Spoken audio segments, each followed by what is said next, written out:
আজ আমরা কলকাতা শহরের আকাশে প্রথম উড়োজাহাজ দেখার সেই দিনটায় ফিরে যাচ্ছি। মানে সালটা ছিল ১৯১০ কি ১৯১১, হ্যাঁ, যখন শহরবাসী প্রথমবার আকাশে উড়তে দেখল একটা, আচ্ছা কি বলবো, আশ্চর্য যন্ত্রকে। আসলেই আশ্চর্য। আমাদের হাতে যে সূত্রগুলো আছে সেগুলো সেই সময়ের মানুষের চোখে মুখে ফুটে ওঠা বিস্ময়, নানা ধরনের প্রতিক্রিয়া, সেগুলোকে বেশ জীবন্ত করে তোলে। হুম। তো চলুন সেই ঐতিহাসিক মুহূর্তটা একটু বোঝার চেষ্টা করি, যখন অসম্ভব যেন সম্ভব হয়েছিল চোখের সামনে। হ্যাঁ, আর সেই সময়ের প্রেক্ষাপটটা কিন্তু ভাবা দরকার।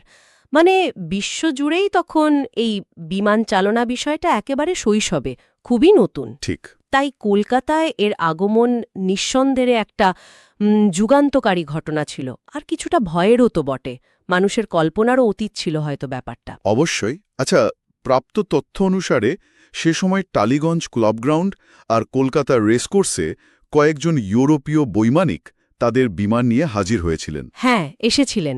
বেলজিয়ামের ব্যারন পিয়ের ডি ক্যাটার্স ছিলেন তাদের মধ্যে একজন, বেশ পরিচিত মুখ।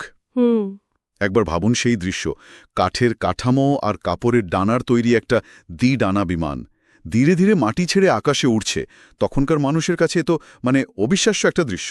অবিশ্বাস্য তো বটেই। আর সাধারণ মানুষের মধ্যে প্রতিক্রিয়াটা কেমন ছিল? সূত্রগুলো থেকে যা জানা যায় তা সত্যিই চমকপ্রদ, একেবারে মিশ্র অনুভূতি যাকে বলে। কিরকম? কেউ কেউ নাকি ভয়ে চিৎকার করে জানতে চেয়েছিল ওটা কি কোনো জাদুকরি পাখি। ও, অনেকে আবার আকাশের দিকে তাকিয়ে হাতজোড় করে প্রার্থনা শুরু করে দিয়েছিলেন, যেন কোনো দৈব ঘটনা দেখছেন আর কি। আচ্ছা। আবার দেখুন, ছোট ছেলেমেয়েরা মাঠে ওই উড়োজাহাজের ছায়া দেখে আনন্দে চিৎকার করতে করতে সেটার পিছনে ছুটছিল। বাহ। এখানে প্রযুক্তির সঙ্গে প্রথম মুখোমুখি হওয়ার একটা অসাধারণ ছবি কিন্তু ফুটে ওঠে। ভয়, অপার বিস্ময় আর ধর্মীয় বিশ্বাস সব মিলেমিশে একাকার।